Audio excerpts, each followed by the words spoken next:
Hey, nerdy sports fan here, and I'm doing a post-game video for the London game. There's not a lot of access out there to this game. Not everybody's got NFL Network, so a word of the wise: get the Yahoo Sports app, especially if you have an unlimited data plan. Very, very, very good. Just to have in your pocket access to NFL games. I'm very, very thankful for the Yahoo Sports app because it's allowed me to watch way more games than I would have normally been able to. But I want to get into the game here. So, Jaguars offense was really inept most of the game.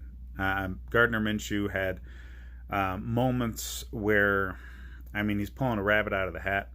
But he also had moments where it looked like he was hearing footsteps. They had a lot of pressure on him most of the game, and especially in the third quarter, I saw multiple plays in a row where it just seemed like he was missing options because he was pulling the ball down and worried more about the pass rush than getting the ball downfield. And they got to do a better job protecting him. They really do. The offensive line, if they could hold up a half second longer. In football terms, that's huge, and it would make a big difference for him.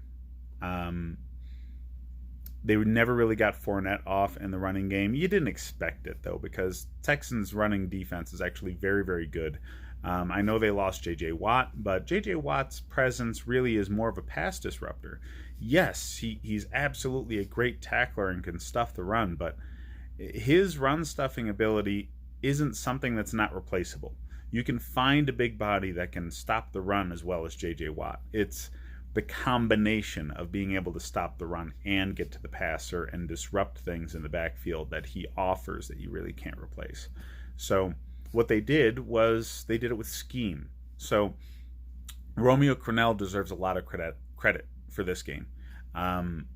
They were bringing pressure from multiple different areas, mixing up the zone coverages to confuse Mr. Minshew, and it worked.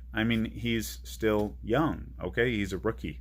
So coming from the Bill Belichick school of defense, obviously Romeo Crennel is going to be able to confuse a young quarterback just as good. This entire Texans coaching staff seems like it was imported right from New England. I'm pretty sure it was, actually.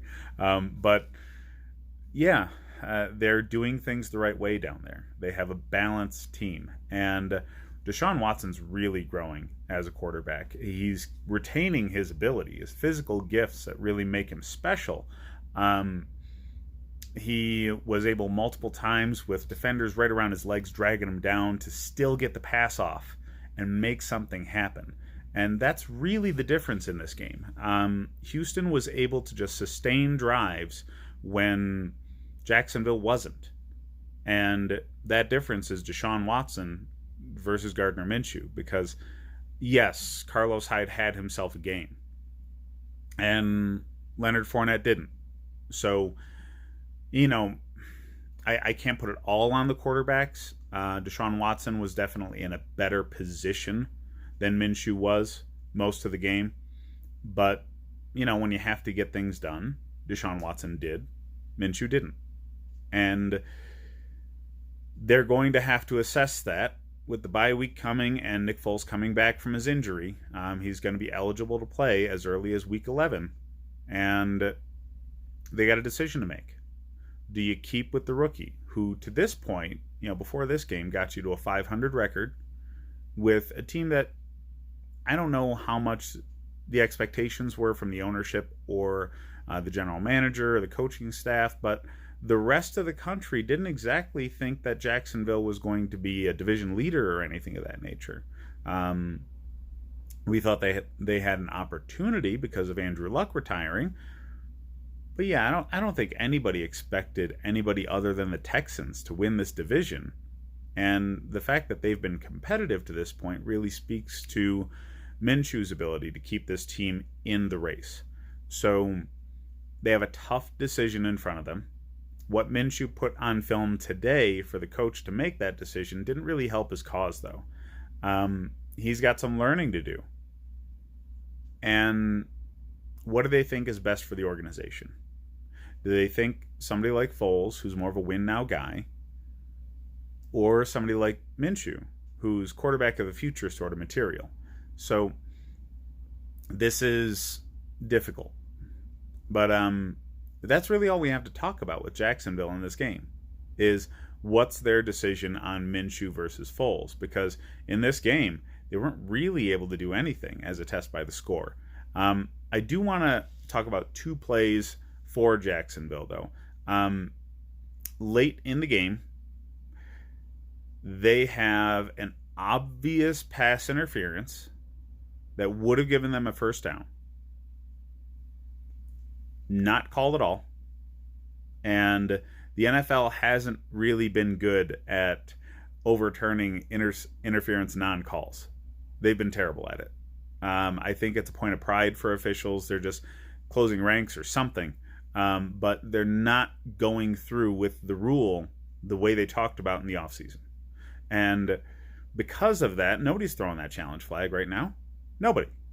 So I don't blame Doug Marrone for not challenging that lack of an interference, even though it was painfully obvious. But the very next play, a 3rd and 8, they're in a situation they wouldn't have been in if the interference was called, and Minshew sails a pass and it gets intercepted. Just a few plays later, Carlos Hyde, trying to ice the game, running up the sideline, about to go into the end zone, and he gets the ball knocked out of his hands. It rolls into the end zone, and they land on it. Jacksonville does. And the officials ruled it a safety. It seems like a safety to everybody watching. How the hell that gets called back is beyond me. I mean, and on that same drive, they called a pass interference, which was, yeah, kind of obvious, but just as obvious as the one that they missed a few plays previous. So nobody thinks the officials favor Houston. Okay? Nobody does. In spite of the fact that most of their coaching staff came from New England and everybody thinks they favor New England. But inconsistent officiating can really put a bad taste in the mouth of fans. And this is going to look to Jacksonville fans like, okay, look, we had a rough game, but you didn't need to steal all of our opportunities away from us with officiating at the end of it. They really did have a chance to get back into it. Should they have been in that position to begin with, where they were down 2 scores with only about, 8 minutes left? No. But the officials definitely took every opportunity that Jacksonville had away from them late in the game. Houston took advantage of their opportunities. You cannot blame Houston for this. Deshaun Watson is fantastic, and he can definitely go hero mode and beat any team. Any team. He's that kind of talent. You worry about his injury history, but when the guy's healthy, he's one of the best quarterbacks in the league right now. He finds the open man. He can run. He can extend plays with his legs from the pocket in order to make sure that people like Kenny Stills and DeAndre Hopkins get the ball where they need to make plays with it. Sometimes he's inaccurate when he's got guys around his legs and he's trying to, run away from the pressure, but most times he's actually on target when he's out of the pocket. The guy's dangerous. So Houston has something special, and Jacksonville's doing well, but man, did they get burned. They ran up against a very good team in Houston, and it does not help when you're going against a good team to also have to go against the officials in the fourth quarter. So I'm not blaming the officials. Jacksonville put themselves in a bad spot. The officials just definitely didn't help at the end of the game. So go back, watch some highlights, see what you think about those questionable calls, and hit me up in the comments. Check out the rest of my pregame videos. I'm getting ready to, check out the Bills game, obviously. But, I felt like I needed to put a postgame out there because not a lot of people have access to the London games. Again, hit me up in the comments. Keep the conversation going about the officiating, and I'll catch you a little later today.